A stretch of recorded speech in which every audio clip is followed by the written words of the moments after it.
He says, my biggest fear is my dad coming home drunk and beating me with a belt. One world, one nation. Islam Ahmadiyat, Islam Ahmadiyat. He was an executive, making six-figure salary, high six figures. Went home, drank responsibly, unwind, drink again, drink again. Before he knows, he has a habit. He becomes a drunk. He starts getting into violent fight at work, violent fights at home. People are asking him to go get treatment. He gets treatment, loses his job, gets another job, and then becomes sober. But the story doesn't end there. These drugs are toxic. They don't leave you. 2 years later, his son develops a physical condition, who's still a minor, goes to see a doctor. While the interview, the doctor asks him questions and realizes that the son was abused. He asks the son, what's your biggest fear? He says, my biggest fear is my dad coming home drunk and beating me with a belt.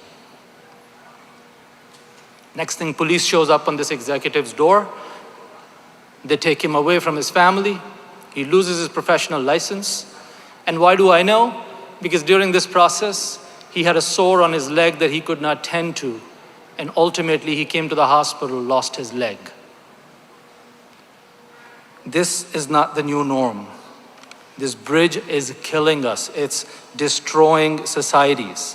People are becoming abusive. Now, you may think this is just one sob story. This is not one story.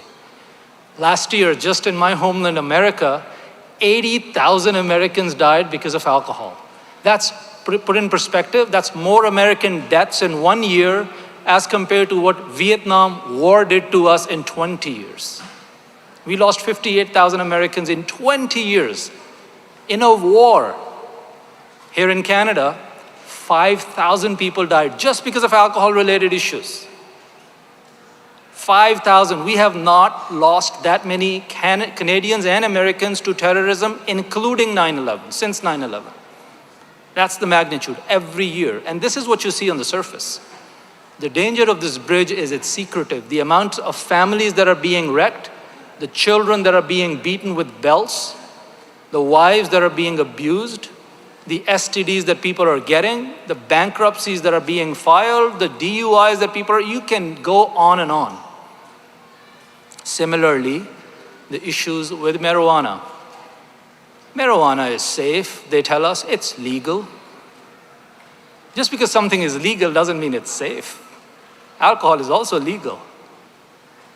Listen to this. In March of 2014, a 19-year-old boy, clean, never used drugs, went to Colorado with his friends. Colorado is a state in America where marijuana is now legal. In the evening, he had a cookie, a marijuana-laced cookie. Yes, ये जो मंशियात हैं, अब खाने पीने की चीज़ों में आती हैं. Biscuit, brownie, gummy bears, cookies. This boy took 1/6 of the cookie. After 30 minutes, he didn't feel a thing. What would you do? He just took the whole cookie, right? A cookie is to be eaten together.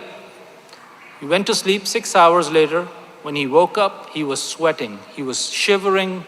He was not making sense. He was talking to the lamp.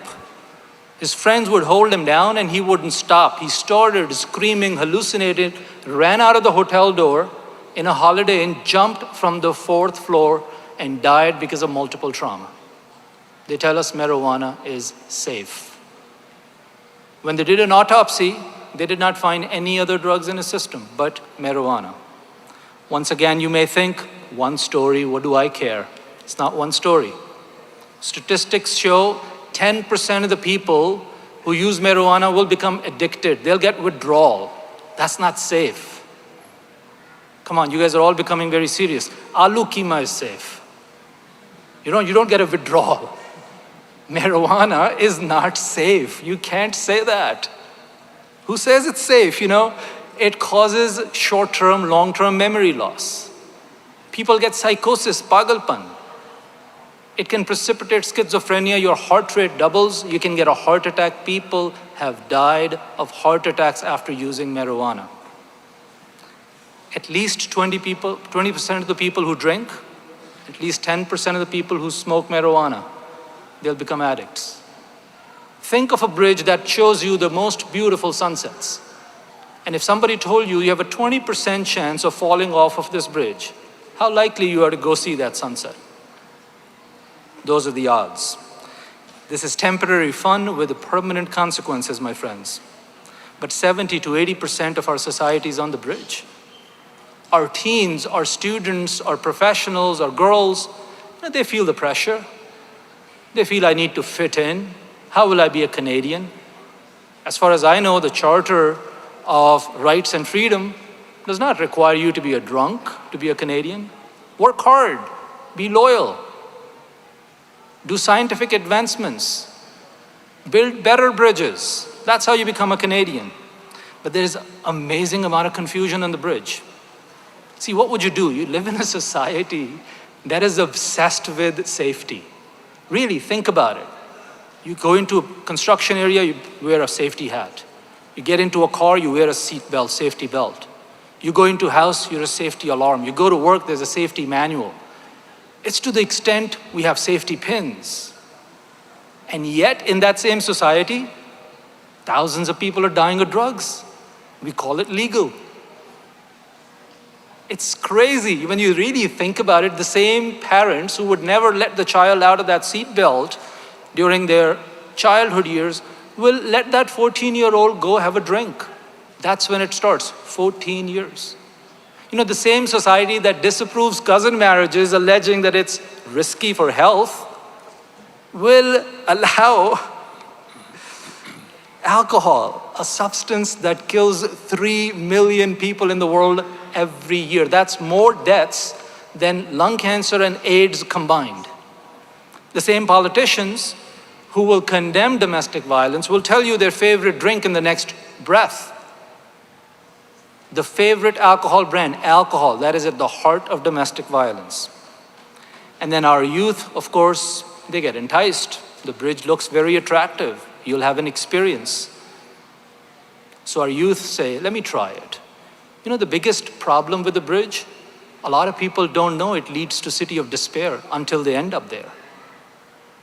A lot of people think I'll just go there, watch the sunset, come back home. They do that a few times, but that's not what happens. You remember what happened to that executive. You keep on going on that bridge until you end up in the City of Despair, and it's very, very hard to come back from there. I'll tell you as a physician, very few people make it back from City of Despair. Something goes wrong there. So our children are also confused, and we need to have a straight talk with them. They say, come on, bro, it's not even haram. That's what they say about marijuana. I'll come to that in a second. Trust me, I've heard those lines. About alcohol, they'll say, can I drink a little bit? If it doesn't intoxicate me, how about light beer? How about beer? Azza sallallahu alaihi wasallam said that if a larger dose of a substance causes intoxication, then its small dose is also unlawful. They say, can I have a glass of wine every night? I've heard that it helps you unwind. I've heard it gives you health benefits. You get better health benefits just by running for a mile, by the way. However, if you must hear about wine, la tashrab al-khamr, as sallallahu alaihi wasallam said, do not drink wine. It is the key to all evils. I'm not giving you my opinion. This is your faith. And then they'll say, isn't there some benefit to drinking? Yes, the views from the bridge may be beautiful, but you're willing to pay the price. That's what Quran says, يَسْأَلُونَكَ عَنِ الْخَمْرِ وَالْمَيْسِرِ. They ask thee concerning wine and the game of hazard. Say in both there is great sin and also some advantage, but their sin is greater than their advantage. The bridge, you can't afford the toll of this bridge. You don't want to go there. And coming to marijuana, they'll say, bro, come on, this is not even haram. Kullu muskirin haram. This hadith is not mentioned once, not twice, almost dozens of times in different books. All intoxicants are unlawful. That's what Azza said, period. But why is it haram when it's not even harmful, right? They'll come back at you. Go look at the statistics in Colorado. The amount of hospitalizations due to marijuana quadrupled after we legalized it. 4 times. The amount of psychiatric evaluations went 5 times. Is that a safe substance? How about pot, weed, grass, ice, ecstasy? You can name whatever you like. No. The answer is no, and it's not from me. Hazrat Masih Maud alayhi salatu wassalam says, तुम हर एक बेएतदाली को छोड़ दो, हर एक नशा की चीज़ को तर्क करो. इंसान को तबाह करने वाली सिर्फ शराब ही नहीं. Now he goes on to mention names.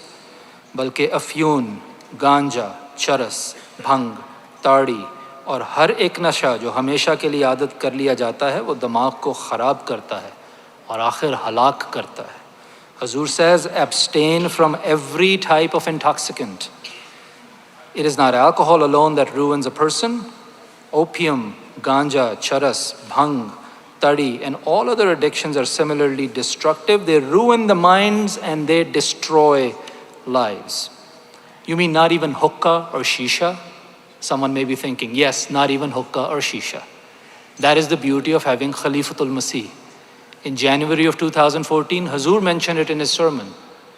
Our Khilafat is so ahead of us. These are visionary leaders who know what their children are doing. And Hazur says, you'll start here today and you'll go on to use more intoxicant and more harmful intoxicants. Be very proud of who you are. We don't need to fit in at the cost of our lives and our health and our families. Our faith has given us a very consistent position. See, you all have looked at that sign, last exit before the bridge, right? All faiths put a stop on intoxicants. Every faith. There's no faith that says, go right ahead and become a drunk. Some will say you can have a drink of wine, but don't get drunk. Some will say, okay to use alcohol as long as you don't become alcoholic. That's like putting the sign, do not cross the bridge, or last exit before the bridge, in the middle of the bridge, right? It's a 1 mile long bridge. You get 1/10 of a mile and you see a sign, last exit before the bridge. It's too late, you can't make a U-turn. Islam puts that sign a mile before the bridge. Islam says, no, nothing, don't try. Don't even go on this bridge. Last exit, take it now. Shouldn't you be proud of that? That your faith 1400 years ago told you not to put a harmful substance in your body. Nare Takbir! Islam Ahmadiyat! Islam Ahmadiyat! Nare Takbir!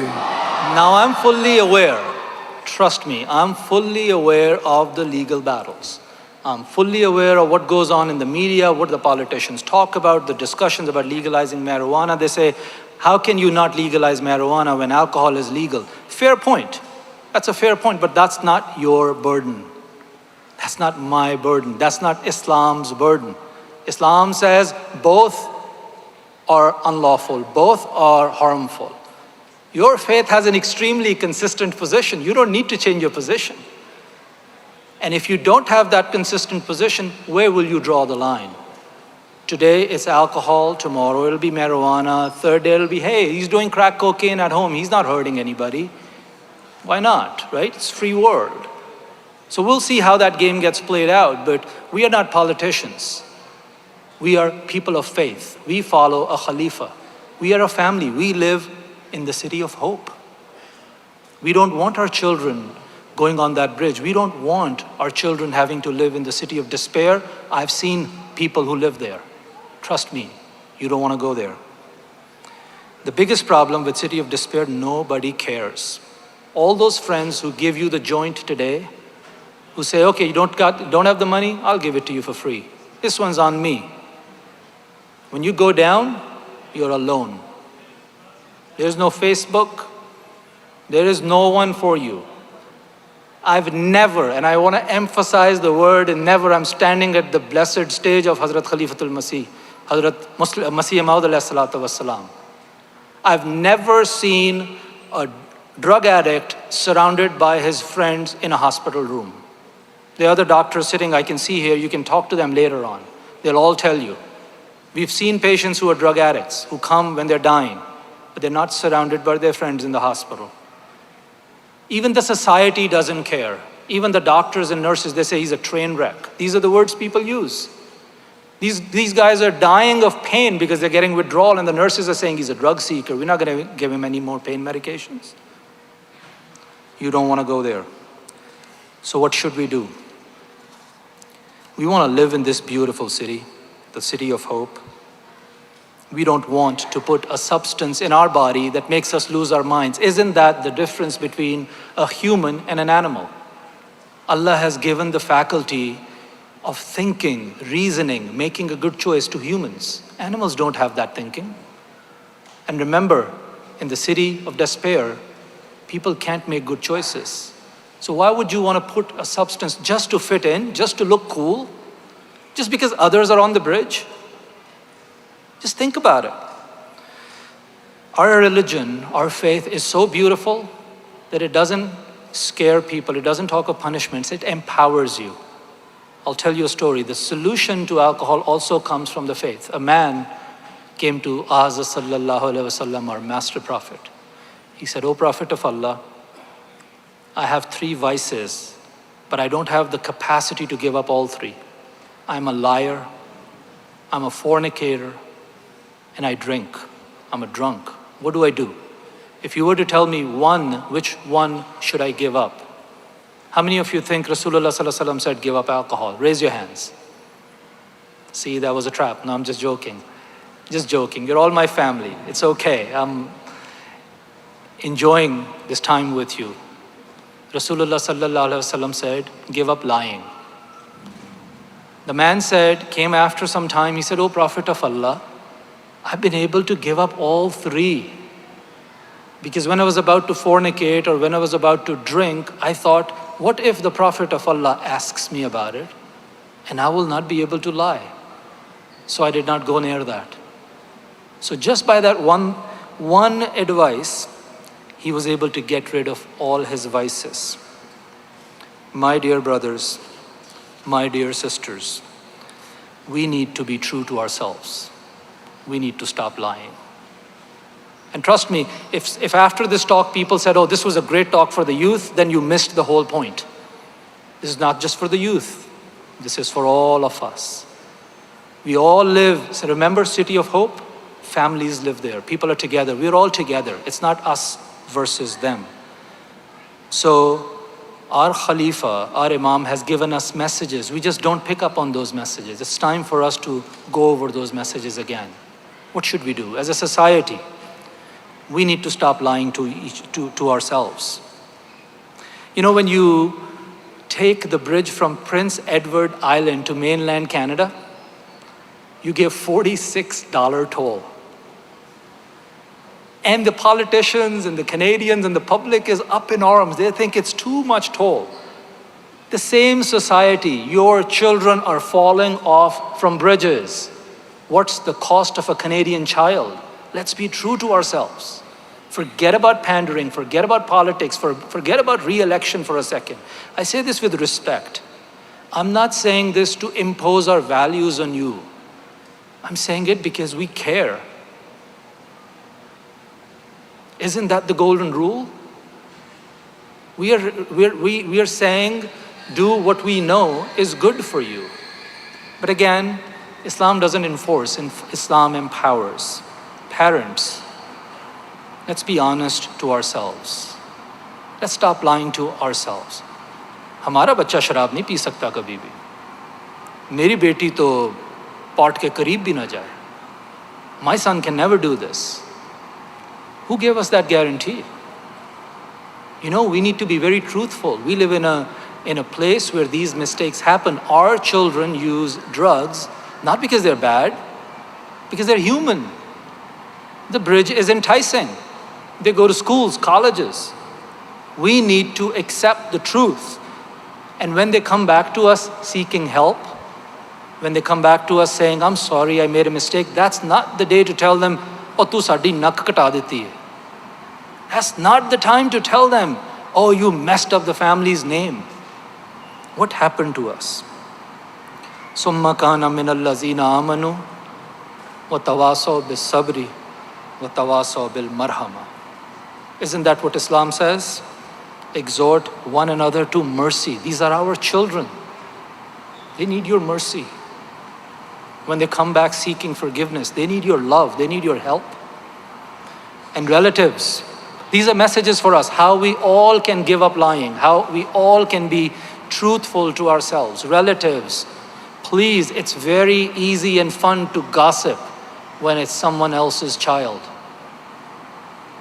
It's very easy to make pointed comments when it's somebody else's daughter. But what's the guarantee tomorrow it's not going to be your son? What's the guarantee tomorrow it's not going to be your daughter?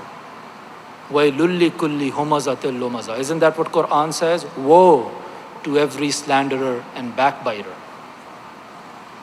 Be kind to others. Cover people's faults. We are not in the business of exposing people.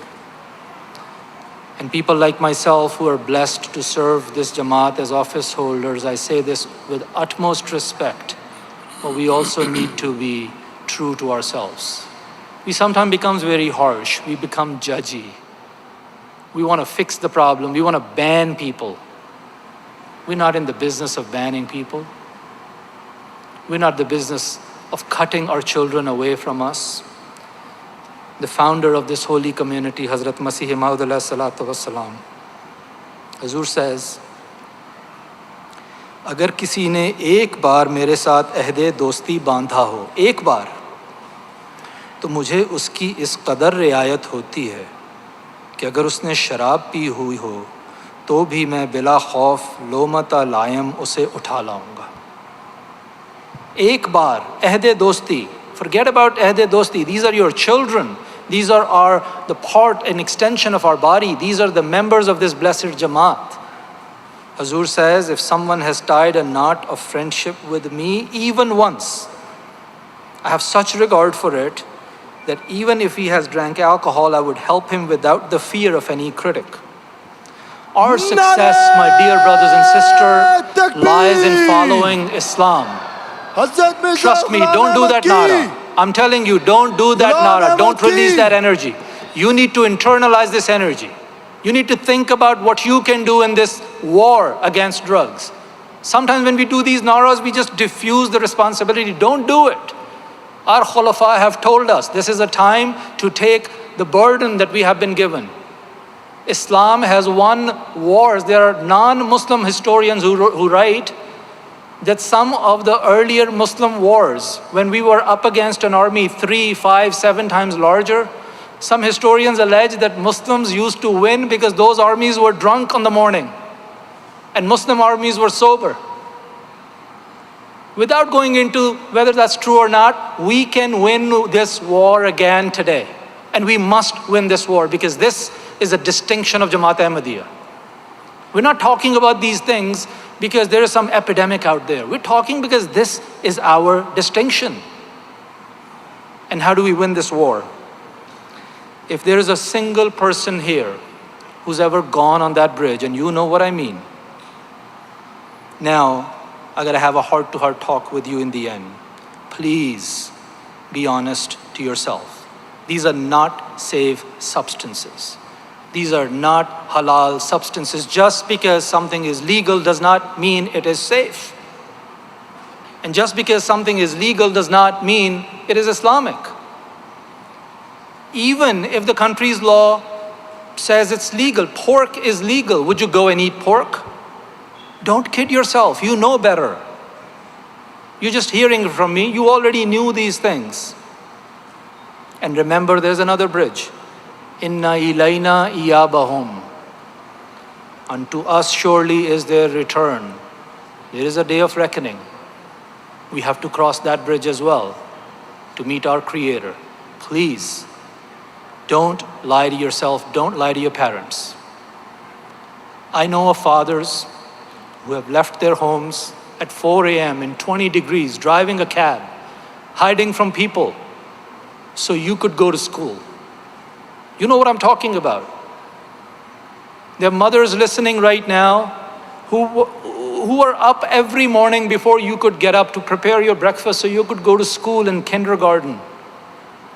These parents have crossed a lot of difficult bridges in their life, so you could get somewhere. Don't crush their dreams. Go to them, seek forgiveness. Trust me, they'll forgive you. They'll love you more than I love you. I can't claim that I love you more than them. Come clean. You are on a very dangerous bridge. On one side is your family, on one side is your Jamaat, Khalifatul Masih. One side is happiness, city of hope. On the other side is loneliness. On the other side, there's an industry for whom you are just a statistic. You die, they move on to the next one. The choice is yours. We are not musaitir. We are not going to beat you with a stick. And I will respect your choice. But you also have to make a choice and tell your friends. Next time they come to you, say, hey man, I've changed my mind. I don't put these harmful substances in my body. And if they insist, then guess what? Instead of changing your mind, you need to change your friend. That's what you need to do. You were born to proudly live in the city of hope.